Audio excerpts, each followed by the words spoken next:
Հարգելի գործընկերներ, շնորհակալություն։ Խոսում ենք կառավարության նոր կառուցվածքի մասին, բայց իրականում խոսքը անվանումների մասին է։ Եթե նայում ենք արտաքին գործերի նախարարությունը, միջազգային առևտուրը ավելանում, բայց փաստացի դա արձանագրում է, որ էկոնոմիկայի նախարարությունը մինչ այդ ձախողվել է, այսինքն նախարարությունը, որը որ պետք է դիվերսիֆիկացներ մեր առևտուրը արտաքին,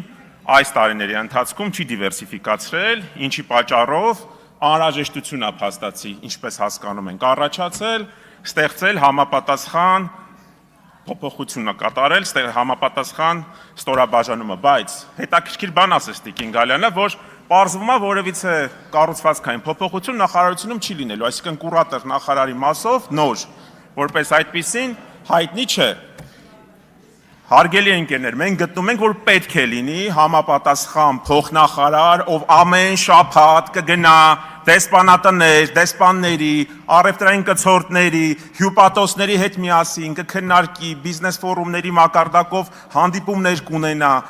Մենք մի քանի անգամ դա բարձրաձայնել ենք, որ մեր երկրի ղեկավարը, մեր էկոնոմիկայի նախարարը, նախարարները եւ ոլորտային գերատեսչությունների պատասխանատուները արտաքին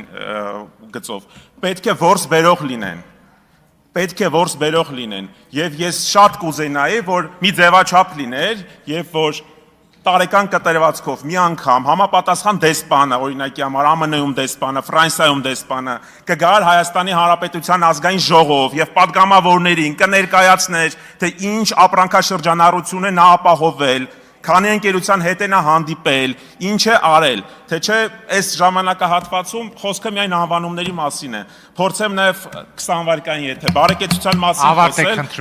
բարեկեցությունը հարգելի հայրենակիցներ, նախորդ ծրագրով կիսով չափ պետք է աղքատությունը հաղթահարել 27-ից դառնար 13։ Հիմա նայում ենք, որ հիմա 21.7 է աղքատությունը, թող լինի 20 վերջին տվյալով 5%-ային կետով է իջեցնում, ընդհանուր 15% է ստացվելու, այսինքն եթե դա 10 վայրկյան ավարտում եմ, եթե դա բարեկեցության մասին է, առնվազն աղքատության ցուցանիշը պետք է 2 անգամ նվազեր, ինչպես օրինակի համար դա տեղի ունեցավ Վրաստանում։ Շնորհակալություն։